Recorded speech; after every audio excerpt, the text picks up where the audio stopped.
नमस्कार, मी गायत्री किचनमध्ये आपलं स्वागत आहे.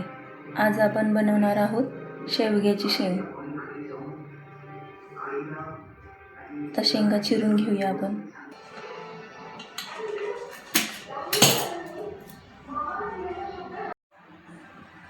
शेवग्याची शेंग बनवण्यासाठी साहित्य: पातळ चिरलेला कांदा, पातळ खोबऱ्याचे काप, लसूण. कांदा तेलात भाजून घ्यायचा आहे आणि खोबरं पण भाजून घ्यायचं आहे आणि ह्याची पेस्ट करायची आहे बारीक. मसाल्यामध्ये गरम मसाला, हळद, काळं तिखट, जिरी मोहरी फोडणीसाठी. आता गॅसवर कढई ठेवली आहे आणि त्याच्यामध्ये तेल घातलं आहे. आता पातळ चिरलेला कांदा घालूया.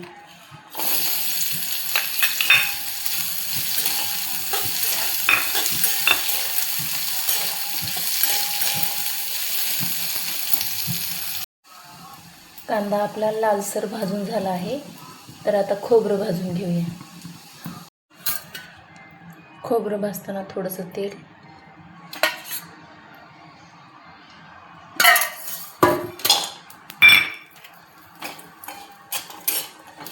बारीक गॅसवर थोडंसं लाल करायचं. आता आपलं खोबरं चांगलं भाजलं आहे आणि सोनेरी कलर आला आहे.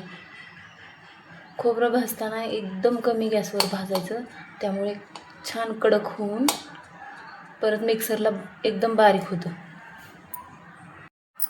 मिक्सरच्या भांड्यात हे खोबरं आपलं बारीक करून झालं आहे. तर याच्यातच कांदा घालायचा आणि नंतर मिक्सरला फिरवायचं.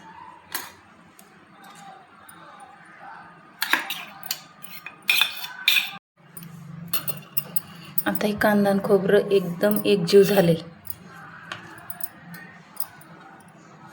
याच्यात पाणी घालायची सुद्धा गरज नाही पडली, कारण अगोदर खोबरं खूप बारीक करून घेतलं आणि नंतर कांदा घातला, त्याच्यामुळे पाणी घालायची गरज नाही पडली. जर कांदा आणि खोबरं एकत्र जर बारीक केलं तर खोबरं चांगलं बारीक होत नाही आणि चांगले एकजीव भाजी म्हणजे एकसारखी भाजी चांगली मिळून येत नाही. त्यामुळं खोबरं अगोदरच बारीक करून घ्यायचं, नंतरच कांदा घालायचा. आता कढईमध्ये तेल, मोहरी, जिरे, बारीक केलेला लसूण,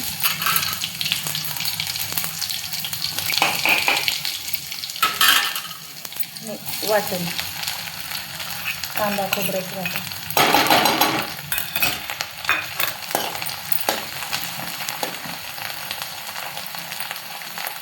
गॅस बारीक केला.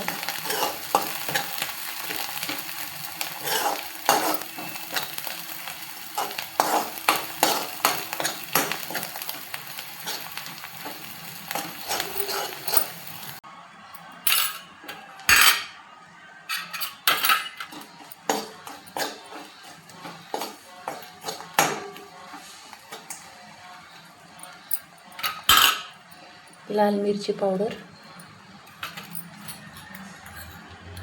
काळं तिखट, गरम मसाला छान मिक्स करून घेऊ.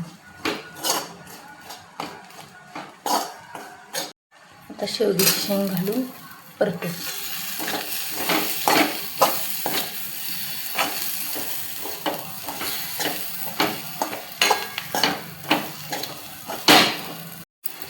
एक चमचाभर पाणी घालून शेंग चांगली परतून घेऊया मसाल्यामध्ये.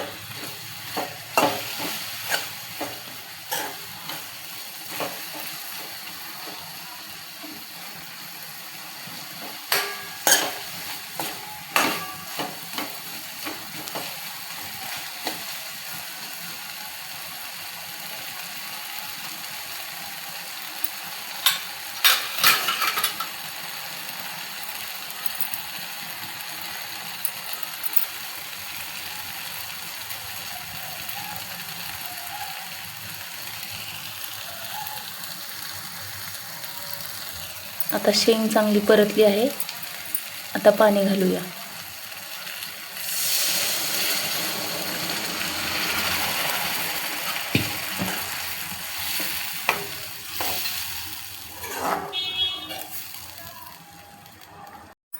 शेवग्याची शेंग आता छान शिजली आहे. अंगापुरताच रस्सा यामध्ये बनवला आहे.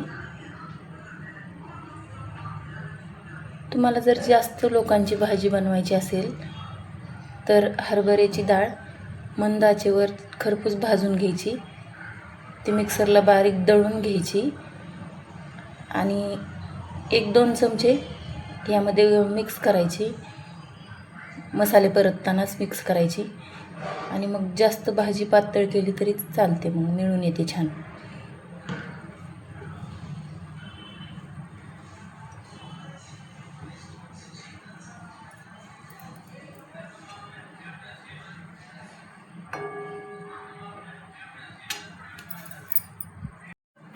खाण्यासाठी तयार आहे शेवग्याची शेंग.